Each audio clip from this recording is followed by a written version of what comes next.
Well, hey YouTube, Madam Roy back again. Well, this is going to be a review of the Sega Genesis Classic Game Console that I picked up on Black Friday along with the tablet. Hope you guys enjoyed the review on that. Just to recap, this is the one I picked up for $28. Normally sells for $40. And this was from Dollar General. You guys could probably tell by the sticker there.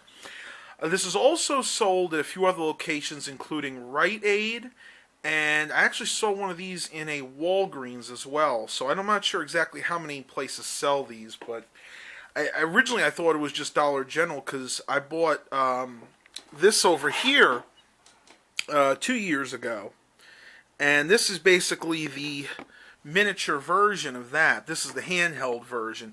And when I got this from Dollar General 2 years ago, they told me that they were the only ones that had it. So either they were lying or they expanded and the company that makes these decided to put it in other stores, which is the more likely, I'm sure, of the two scenarios. As you can see, it says Sega Genesis Classic Game Console, Collector's Edition. Yeah, right. Well, I guess it's because that's all you can get nowadays. You can't actually buy a new Genesis. It actually comes with 80 games. You can see a few of them up here. We have Streets of Rage 2, Streets of Rage 3, Fighter 2, Sonic the Hedgehog, Sonic and Knuckles, and one of my personal favorites, Sonic Spinball. Now, what's really interesting about this is actually compatible with the Genesis cartridges. That's right. If you can look up here, you can see just in the picture there's a little indent like a Genesis 2 or 3 would have had. And yes, you can actually put cartridges in there.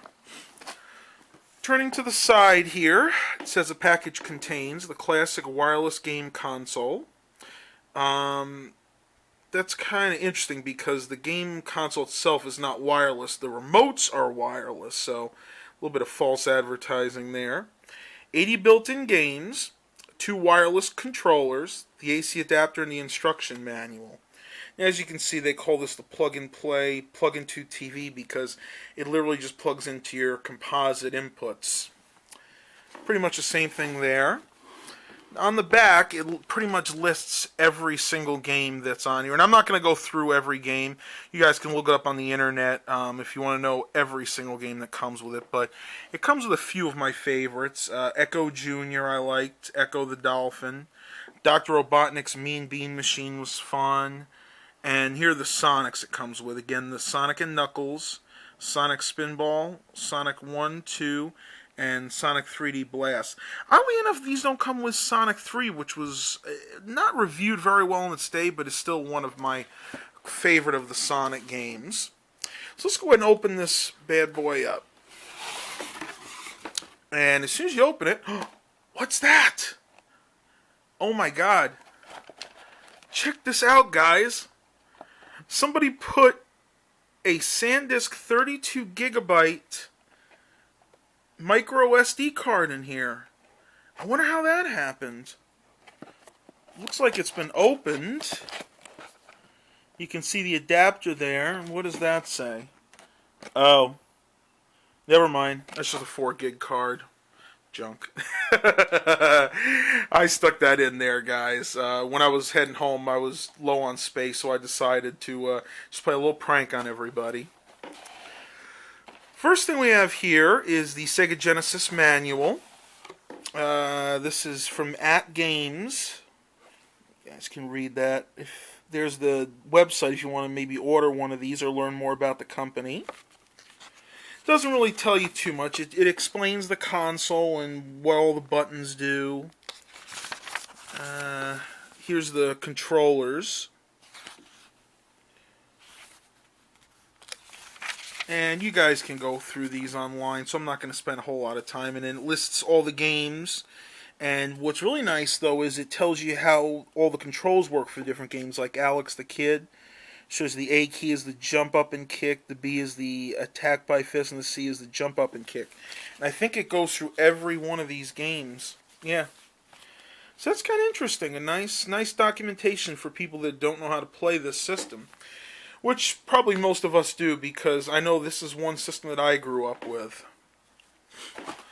And here are the contents. We'll start with the AV cable. Its Genesis was 16-bit, but it also was...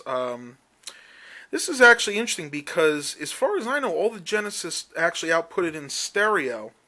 I know the first version did, but it may not have done so through the RF switch. So I don't know. I know some of the games were set up for stereo, but obviously this one is just mono, which is fine with me. I mean, they don't have the best music anyway. It's all about the gameplay.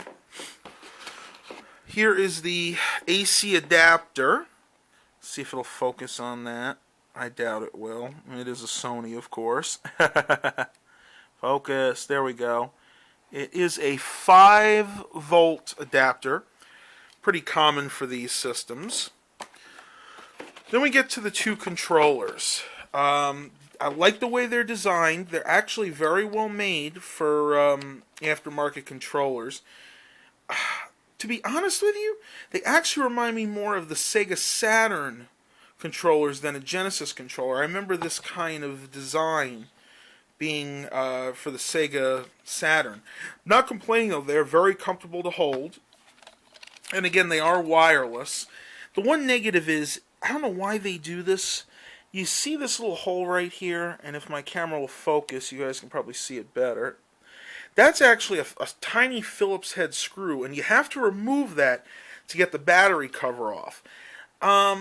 They seem to do this on all of these plug-in TV games, and I really hate that because eventually these screws are so cheap, you're going to wind up stripping that screw, and then this won't stay on properly.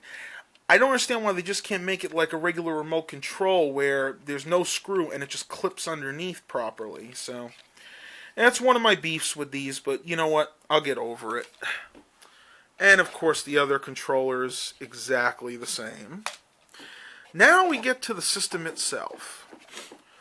You can see it's fairly small. I have a small hand, guys, and my hand just goes over this thing. I mean, it just totally fits on it. So this is a very, very small unit.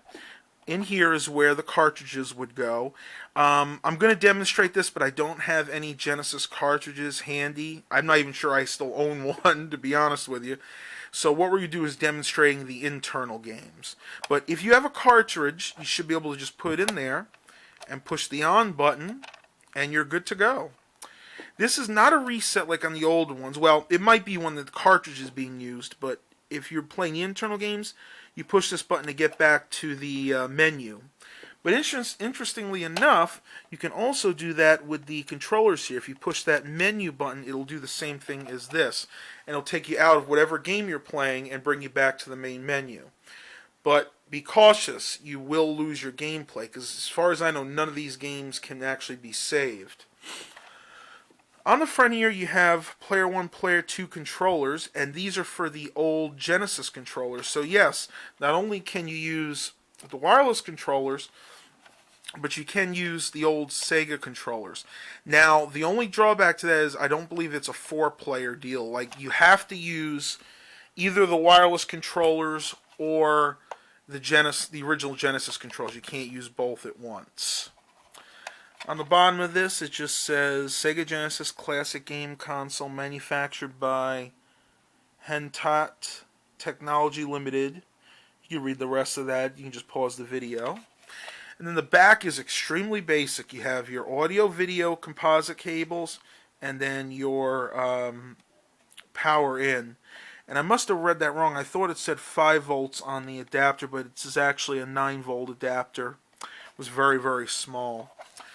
So that is the basic unit. We're going to go ahead and set this up, and I'll give you a quick demonstration of what it looks like. Be back in just a minute. Alright, now that I have everything plugged up, it was nice and small, so I was able to fit it right where I wanted to. I have it plugged into my little switch box here. And I got to put it to the game setting, which I believe it's on.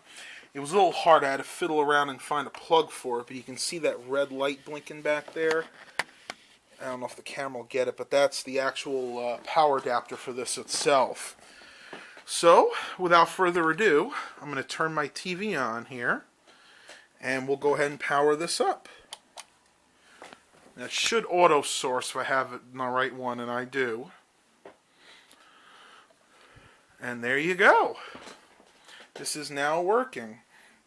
Now, the one problem that I do have with this, unfortunately, the controllers are infrared and not just regular wireless like a 2.4 gigahertz bandwidth. So, because they're infrared, you have to have a good line of sight between the controller and the box itself.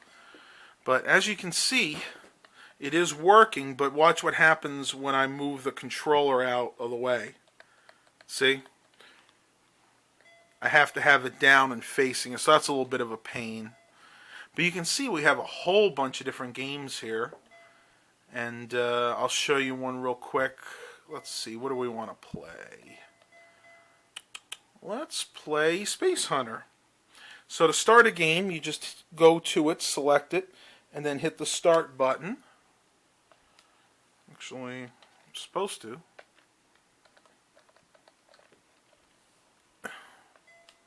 There we go. Alright, Space Hunter. Let's click Play Game. And of course, it's not going to look the greatest on here because it is a high-def TV. You know what? I actually think I may be having an issue. Am I on the player one here? There's a setting on top to let you choose between player one and player two. Let's see if it works now. There we go. I was a little too close to it, I think. I'm going to try another game. I don't know why that one was not working. Let's try Alex the Kid. What the heck?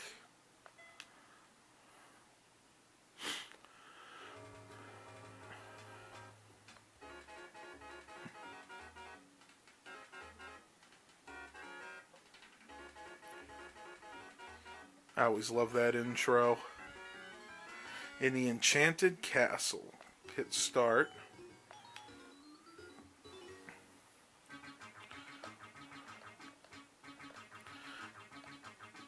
Actually, you know what we're going to do? Because I can't do this one-handed, we're going to restart and I'll just see if it'll go into demonstration mode. But it's a neat little device. I mean, normally I wouldn't pay the $40, but with it being on sale, I figured let's go ahead and give it a try. For $28, it's something really, really nice to have and just to play on a rainy day, kind of like what we have right now. I'm going to give it just a second and see if it'll go in demo mode. There we go. It goes, hi, I'm Alex the Kid. I live on the planet Ares. My brother Eagle is king. Frankly, my life was wonderful, but then I heard a rumor my lost father, King Thor, was alive on the planet Paper Rock. Well, you can read the rest for yourself there. A lot of the games back in the day really started like this. They gave you a nice story. I remember Zelda kind of did the same thing. Well, I'm going to end the review here before it gets too long. Hope you guys enjoyed this. If you have any questions, please remember to leave them in the comments. And as always, continue to have a blessed day, everybody.